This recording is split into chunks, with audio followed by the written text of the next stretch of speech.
All right, I think we're done. Thanks everybody for joining the Tenbound Virtual Conference. My name is Eric Mogal. I'm a Senior Sales Development for Tenbound, as well as Director of Sales Development at Latch. I'd like to take a quick minute to introduce our awesome panelists. First up, we've got Alissa Ta, Senior Manager of Sales Development at Attentive. We also have Kyle Parrish, who's a VP of Sales at Mixmax. And we've got Satyshur, VP of Sales at Pathlight. Welcome, everybody. Thanks so much for joining us today. And with that, we're going to be discussing SDR burnout and how do you motivate remotely. So, just to kind of set the stage here, we are, most of us at least, have experienced the transition of moving from on-site sales floor, transitioning into the virtual world in itself, right? So, a lot of us are working with teams that have transitioned. Some of us are fortunate to come on board with teams that whose first gig it is where they started working remotely. So maybe not that much of a culture change, but with that, let's go ahead and open it up or start off with a few of the topics that we have here. So. Let's go ahead and start with Alissa. So, Alissa, what are the top reasons that you found that have led to burnout? Yeah, great question. Oh man, the SDR role is arguably one of the most difficult roles at any organization, right? And in a remote world, I think there's an added layer of difficulty there. One of the top couple things that come to mind for me, isolation, right? In a COVID world, in a remote world now, where more and more companies are becoming remote first, handling the rejection on your own, especially when there's no longer a sales floor where you can just bounce ideas off of people and work off that energy. It's repetition. Maybe it's the monotony of the role, right? You're doing calls, emails, LinkedIn. Sales is still a numbers game.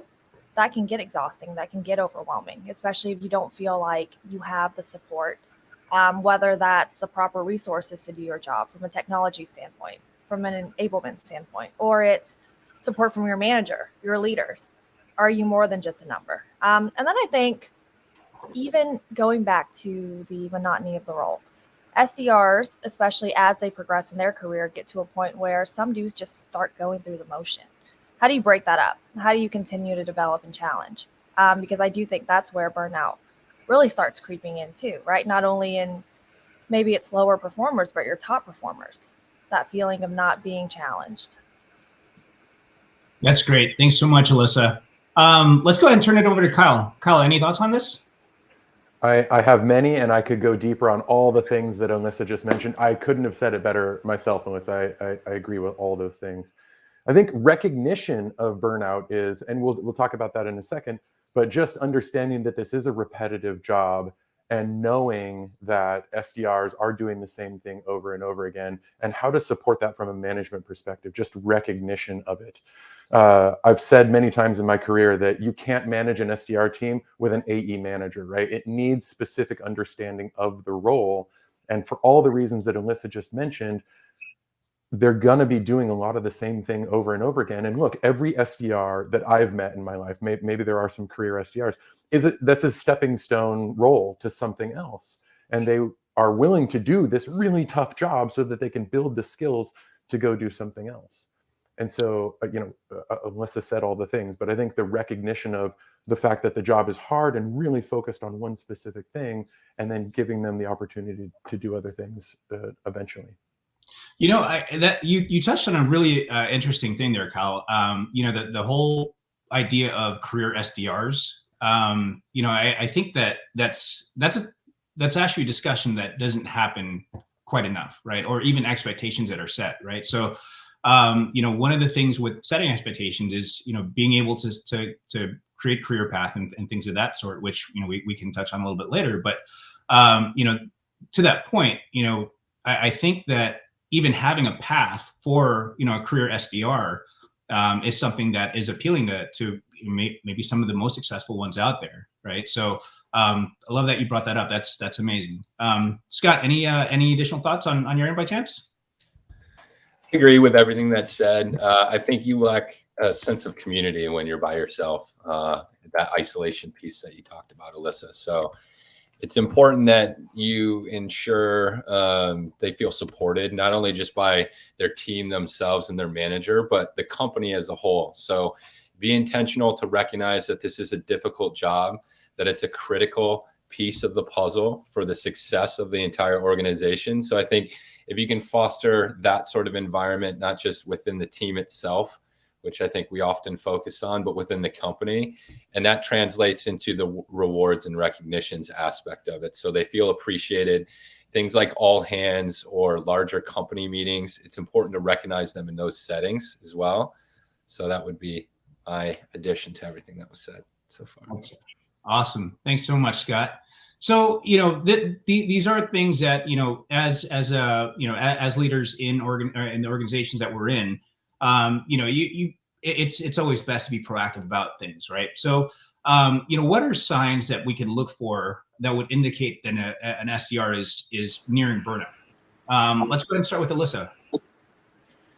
Yeah, I think as a sales leader, one big focus that you have are metrics, right? Those numbers. If I'm looking at an SDR's outreach, are they just going through the motions? Are they using the same language in all of their outreach, quarter after quarter, month after month, right? Depending on how you measure them. Are they putting people just in sequences to hit metrics for the sake of hitting metrics? Is there motivation to go above and beyond, right? You can kind of recognize it where there are SDRs who will hit all their metrics way before the end of the day, then they're done, right? Is there motivation to go beyond quota, or you can try to get it done, and that's it? I think another big one too is the idea of complaining and offering up more excuses than solutions, right? Are they coming to me in each of our one-on-ones in our conversations and complaining that, hey, no one's getting back to me. Hey, I'm doing this, I'm doing that. And there's no real solution. There's no real drive to find a creative solution for any of those issues. That's kind of how you can tell your SDR is no longer as engaged. And then, of course, in those one-on-one conversations, have things changed? Are they engaging with you differently than maybe they were before? Are they engaging with the team less than they were before? It's a little bit more tough now to tell in a virtual environment. You're over a Zoom room, right? But maybe someone who's always had their cameras on, and now all of a sudden, I think I see that in the chat. Now all of a sudden, it's cameras off. You never hear from them. You never see them unless it is a one-on-one scenario. Yeah, that's great. And to that point, Alissa, I think, especially since a lot of SDRs coming in, sometimes it's their first job out of college, right? Or, sometimes they're switching industries. But, one of the things that I've actually found to be helpful in that case, especially when you're working with younger folks that are maybe new to their new corporate career, is maybe even coaching them and saying, hey, look, if there's something that, or even setting the expectation, like, hey, if there's an issue that you find, or, if there's something troubling you, come to the one-on-one with two solutions, right? And that way, that I think that kind of empowers them a little bit to be able to, problem solve themselves, and then, maybe even come up with a frontline recommendation that could work for the team. So, yeah. Kyle, over to you. Again, Alyssa's knocking it out of the park. If I were to go deeper on something, it's disengagement. Sales is a social job, right? It's a social career. People enter sales for a specific reason because they want to interact with other people. When you start recognizing that there's a shift in the way that somebody was and the way that they are now, you can start to ask questions around the repetitive nature of the job and burnout. And so recognize it by getting them to recognize it for themselves and being open to the fact that they may be seeing some burnout, right? If they're a good person and you want to keep them, you want a two-way communication with them so that they can say, yeah, this is getting tough. I'm ready for a new challenge. I'm ready for something else. And if they are doing their current job very well, then they may be ready for another challenge. And I think we'll talk about that later. It's the people that aren't necessarily doing their job and then are burning out as well that you really need to get involved to understand how they're doing their job and maybe help them from a mentorship perspective to get them right on the right track. Thanks, Hal. Scott, any additional thoughts on your end? For me, signs are the lack of engagement. That can be team meetings. It can be in one-on-one settings, potentially responsiveness, right? whether that's email or Slack.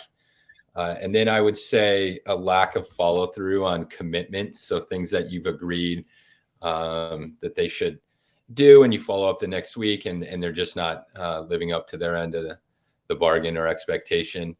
In general, also, I think understanding and caring about who they are as a person, because people do have individual things that come up in their own lives. And so recognizing, is this a longer term trend, or is there something that's going on maybe personally that they haven't shared with you? So I think if you think of it through the individual lens and address these things on a regular basis, it's helpful to understand what else is going on in life. And hopefully that's not a longer term problem. But these are all great signs that everyone brought up today of burnout. Yeah, that's great. And I mean, to your point, and Kyle as well, I mean, these are the things where, and I think we've all heard the saying that people don't leave companies, they leave managers, right? So it's definitely a fine line being in leadership. We all have targets to hit. We all have KPIs that we have to hit.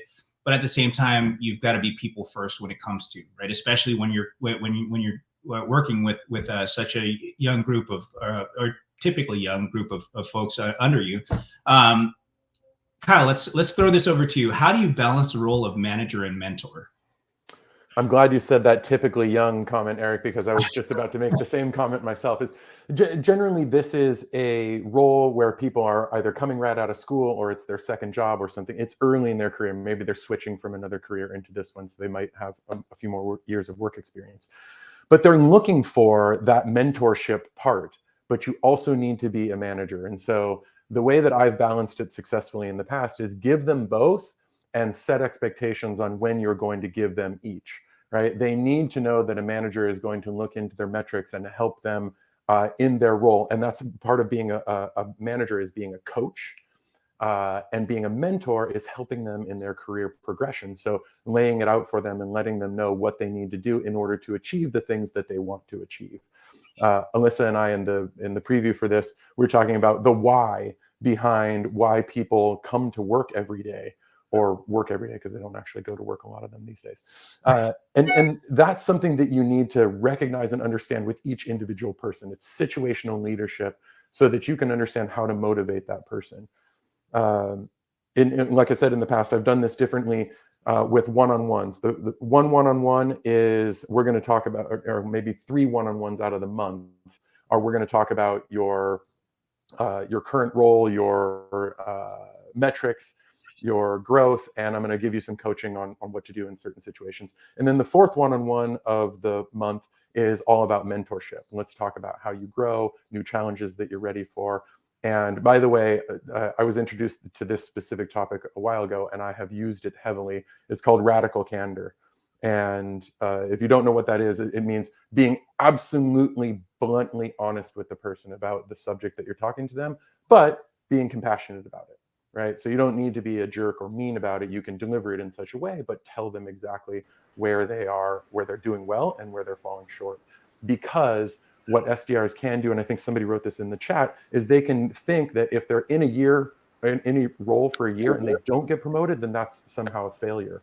And it's not. They might just be on a slower path because this is their first job out of college and they're not ready for that promotion yet. That's awesome. Awesome.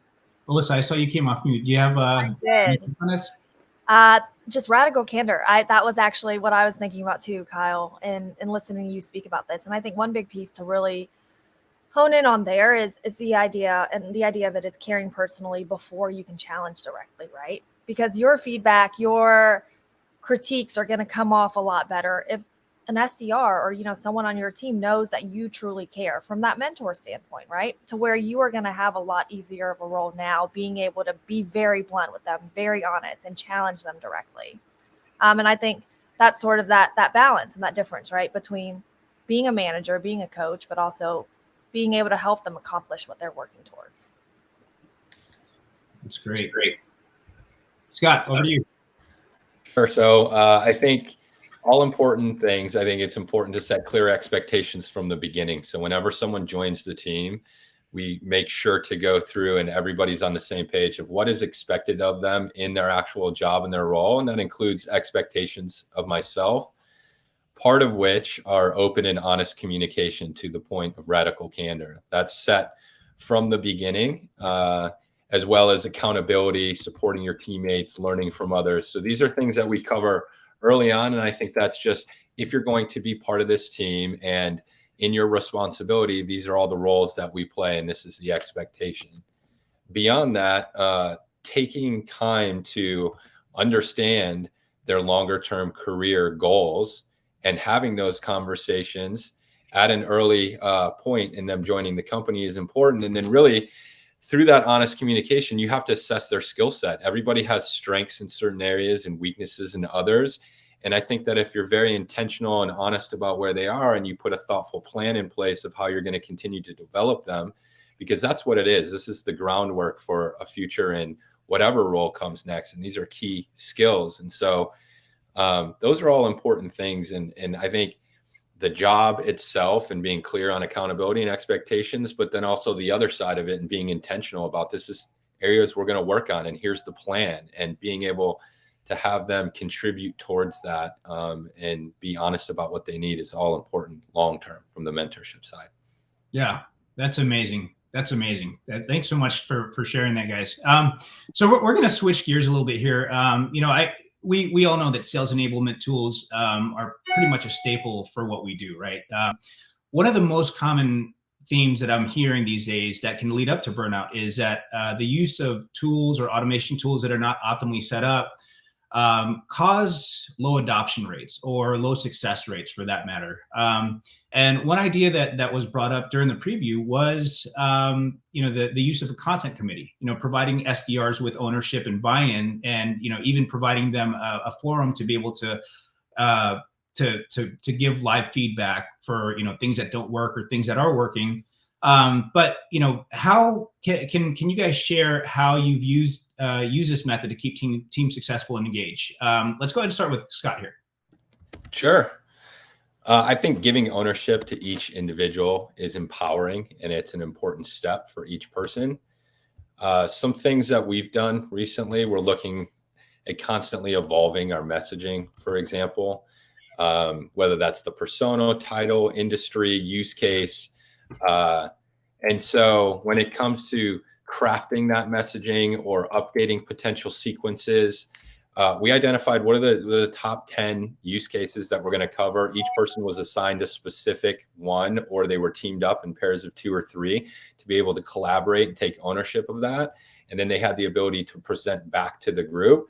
And it just created a much more lively discussion where I feel like the ownership piece of it had them much more engaged.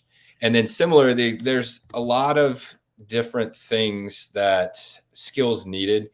So whether it's researching companies or ICP training or using the actual technology to its full potential, there's a whole slew of different things. So we recently did this with competition too. Here's our top 10 competitors. Here's a template. Go research these and present back. And I think that just enhances deeper learning when someone has to take that responsibility on and present back to the group. And I just found it's not me trying to push something as the manager on them. They really embrace that, and it just facilitates that learning environment that's key. So that's my 2 cents. Awesome. Thanks so much, Scott. Alissa, over to you. Yeah, Scott said some great things. I love what you're doing over there, Scott. We do something very similar at Attentive with our content committee. You think about your SDRs, they're on the front line, right? They have the best feedback for you about what works, what doesn't work. And they're able to reiterate on that quickly throughout a month, throughout a quarter, to make those changes and, provide their input. And it provides you with their buy-in. So now they're even more likely to use this messaging and actually enjoy it. I think going back to the idea of burnout and challenging top performers, right? This is a great area for them to really contribute to as well. I'm lucky enough to be part of our strategic team at Attentive. And because of that, I get to work with some of our most tenured SDRs. They are amazing at what they do with generating pipeline, but how do you continue to coach top performers, right? This is an area that they have added onto their plate, and they've, with that added responsibility, have been able to get more exposure to things that for people who are interested in going into management, right? Or even marketing, the marketing side of things. If you talk about content creation this is great exposure for them. I could go on and on about this, but even thinking about burnout from a manager perspective, as an early manager, I think back to when I first started, it was really difficult for me to delegate. Probably one of the most difficult transitions to make is going from doing to leading, right? You want to hold on to everything, and then you realize you're not as efficient. You have limited energy to do everything to the best of your ability. This is a project, the content committee, right? That you can delegate to your top performers. And this helps you and prevents you from hopefully burning out, but also gives them that exposure and continues to challenge them. So I think this is a great idea, and a lot of teams should definitely consider leveraging this. Awesome. Thanks so much, Alissa. And we're definitely going to set aside a couple minutes for Q&A. But Kyle, any final thoughts before we tackle that?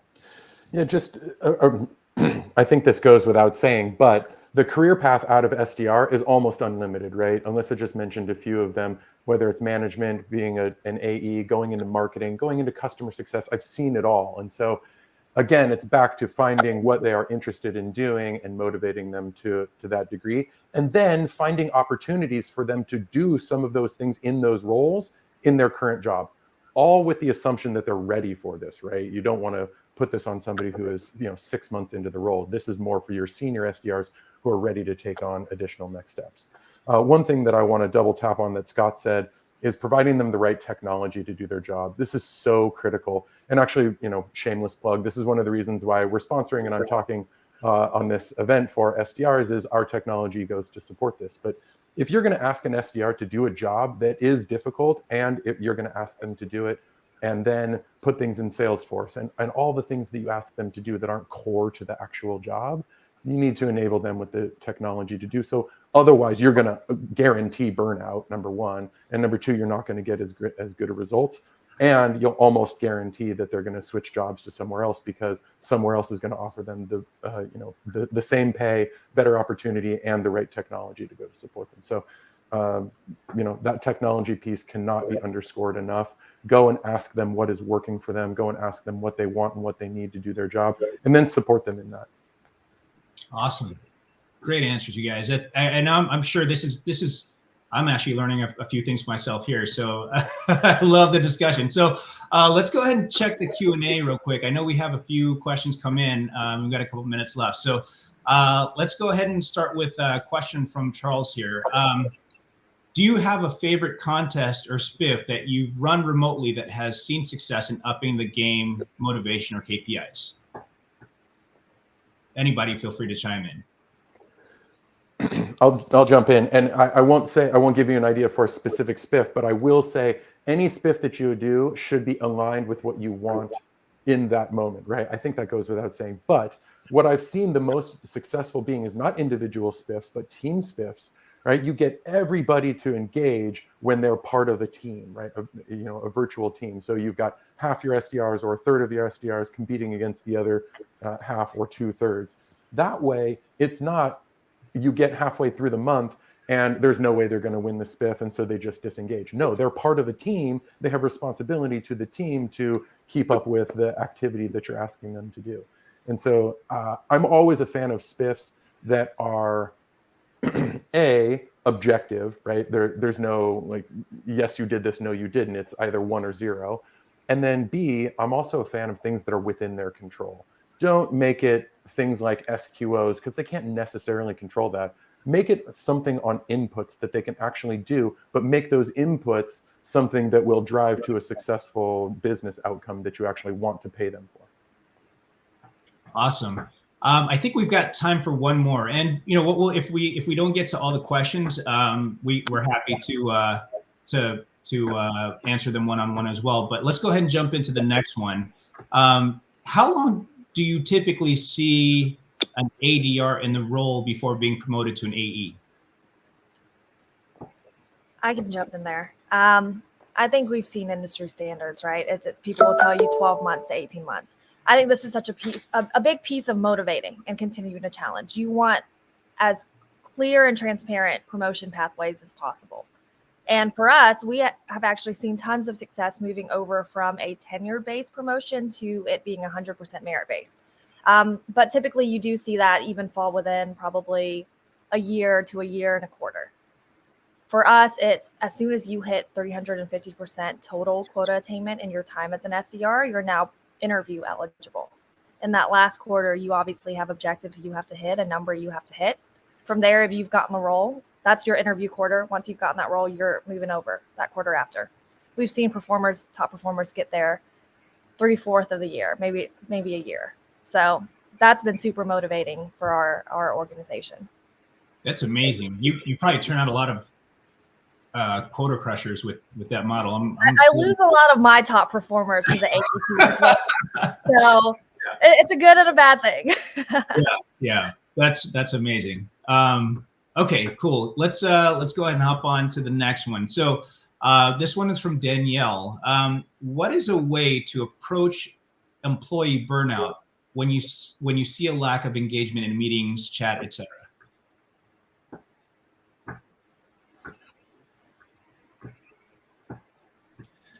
I mean, I can chime in here. I think part of it goes back to, I think, the foundation of communication and radical candor. Also, a sincerity of, you care about their well-being and their long-term opportunity here. So I think just being able to set a comfortable environment for you to be able to have that conversation when you're starting to see those signs and understanding, because in a lot of ways, I know, Kyle, you talked about the technology, for example, right? But I think we all use a lot of different technology. And so learning how to optimize and be efficient at your job using 8 different tools and all of that, they may be struggling in certain areas and like the desire is there, but they're just not as effective as they could potentially be. So uncovering some of those things and having people feel comfortable to share not only the good things that are working, but also the challenges that they're having. And again, coming back to that comfortable environment for you to ask those questions and for them to feel confident that you care enough about them doing well and putting in a position to succeed. So that would be my response. That's awesome. Awesome. Thanks so much, Scott. And thanks so much, everybody. I think we're a little bit over time here. We want to thank everybody for joining the session. Again, if there's any questions that come up, feel free to reach out to any one of us. We're all on LinkedIn. We're all happy to connect with you guys and even be a resource outside. But we hope this has been helpful for everybody to help mitigate or, to help reduce or even get rid of SDR burnout. But we hope that it's definitely been helpful. And again, thanks so much from Tenbound. And we hope you guys all generate a whole lot of pipe and hire a whole bunch of SDRs. All right, you guys, have a great day. Thanks, everybody. All right. Thank you.